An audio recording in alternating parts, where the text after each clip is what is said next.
국민TV 라디오 정오종합뉴스. 검찰이 삭제됐다고 주장하는 남북정상회담 대화록 초안은 국정원이 작성한 녹취록일 것이라는 봉하마을 측 주장이 나와 큰 파장이 예상됩니다. 국방부가 노무현 전 대통령이 NLL 수호 입장을 분명히 했다는 취지의 자료를 제출했습니다. 밀양 송전탑 공사 강행을 두고 정부와 주민 사이의 갈등이 고조되는 가운데 정부가 고압 송전선이 암 발병률 증가에 미치는 영향을 확인하고도 숨겼다는 주장이 나왔습니다. 박근혜 정부 고위공직자와 공무원들의 자녀 16명이 한국 국적을 포기하고 병역 의무를 면제받은 것으로 확인됐습니다. 이상은 이 시간 주요 뉴스입니다.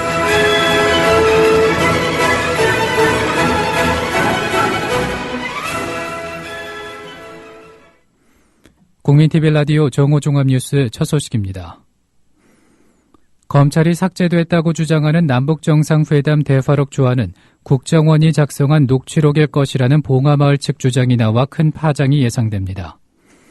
김경수 노무현재단 봉하사업본부장은 오늘 국민TV 라디오 노정면의 뉴스바에 출연해 10월 정상회담을 마친 직후 청와대가 녹음 파일을 국정원에 보내 녹취를 요청했다며 이후 국정원이 녹취록을 책자와 함께 청와대 업무실에 보냈으며 이지원에도 보고된 것으로 알고 있다고 당시 상황을 전했습니다. 나아가 김경수 본부장은 국정원에서 처음으로 만든 초안이라는 게 이번에 공개된 것과 표지 등 형태가 거의 비슷하다며 검찰의 삭제 복원본과 국정원의 녹취록이 같거나 오히려 국정원 녹취록이 더욱 원본에 가까울 수도 있다고 의견을 냈습니다. 김경수 본부장의 말입니다. 그 녹취록은 두 가지만 있다. 네. 국정원이 처음에 그 녹취를 풀어서 청와대에 보내온 녹취록 초안이 하나 있고요. 그게 네. 대통령께 처음 보고가 됐고, 네. 그 초안이 보고됐을 때 대통령께서 보시고 뭔가 내용이 좀 이렇게 그 부정확하거나 그 오류가 있는 것 같으니까 네. 재검토해서 네. 수정하라는 지시를 받았다는 겁니다. 네. 그래서 조민균 비서관이 당시에 기록을 위해서 정상회담에 배석을 했기 때문에 예. 본인이 이제 직접 수정 작업을 했는데 최종본을 만든 거죠. 최종본을 만들어서 최종본을 만든 다음에 대통령께 보고를 드리고 국정원에도 한부 다음 정보 참고할 수 있도록 보내라고 해서 국정원에 보내고 그리고 그 최종본 한부가 청와대 이제 이지원으로 보고가 됐던 건데 그렇게 보면은 국정원에서 보내온 초안과 네. 조민균 비서관이 수정한 최종본 이 두 가지만 있는 거죠. 다른 게 있다고 하면 그건 이제 좀 개문서가 되는 건데. 네. 그래서 저는 검찰이 얘기하는 초안이라고 하는 네. 그 삭제된 흔적이 있는 초안이라고 하는 것이 국정원에서 보내온 것과 같은 것으로 그렇게 이해하고 있습니다.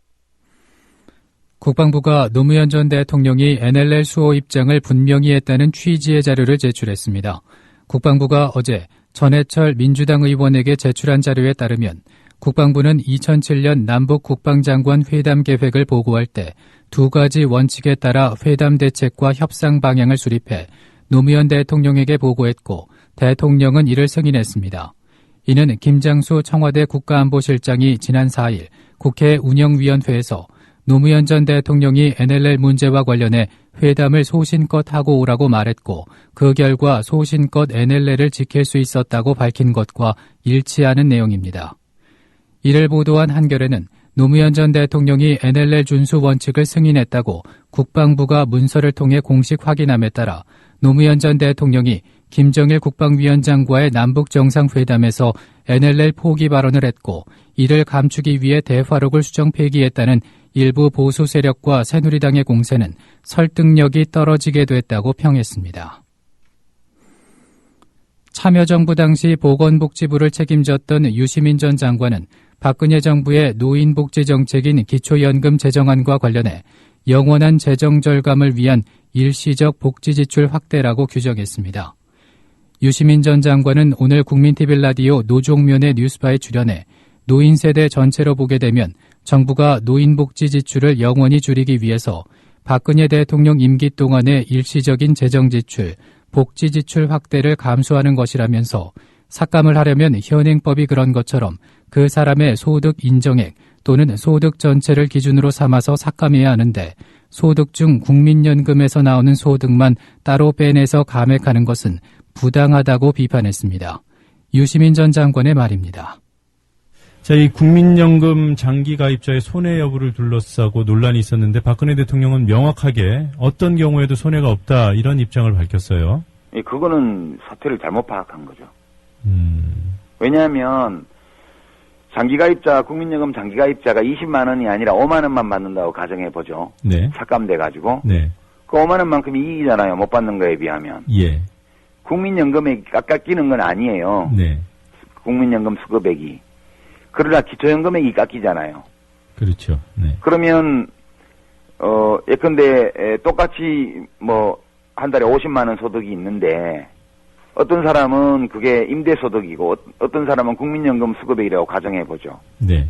그럼 똑같은 소득을 올리고 있는데 임대소득을 올리는 사람은 20만 원을 받고 나는 5만 원을 받아요. 예. 그러면 15만 원만큼 불이익을 받은 게 맞잖아요. 네. 그 기초연금에서 15만 원 깎이는 거나 국민연금 수급액이 15만 원 깎이는 거나 총액으로 보면 똑같아요. 네. 그러니까 절대적 기준으로 보면 국민연금 수급액이 줄어드는 게 아니지만 국민연금 수급액이 많다는 이유로 기초연금이 깎이게 되면 그거는 그 사람 입장에서 보면 마찬가지죠. 뭐가 깎이든. 네, 그것도 손해죠. 오른쪽 네. 호주머니에 들어오는 돈이 깎이든 왼쪽 호주머니로 들어오는 돈이 깎이든 두 개가 합쳐서 자기 소득이 되는 거니까. 네.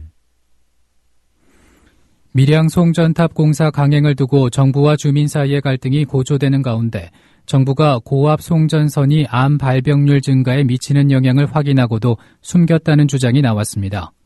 환경보건시민센터가 공개한 산업통상자원부의 전국 고압 송전선로 주변 지역 주민 암 관련 건강영향조사 최종 보고서를 보면 154kV 또는 345kV의 송전선이 지나는 67개 지역 주민의 암 발병 위험도가 다른 지역에 비해 27에서 35곳 증가한 것으로 나타났습니다. 또 남녀 모두 암 발생의 3대 위험도가 증가한 지역은 24곳이었습니다. 이를 전체 비율로 계산하면 71.6%에 이르는 것으로 조사된 것입니다. 하지만 정부는 암 발병과 관련이 있다는 소견이나 증거는 관찰되지 않았다고 결론 내렸습니다. 한편 밀양은 154kV, 345kV보다 더 높은 765V여서 암 발병 위험은 훨씬 더 높아질 수 없다는 지적도 제기되고 있습니다. 어제 CBS 라디오에 출연한 최예용 환경보건시민센터 대표의 말입니다.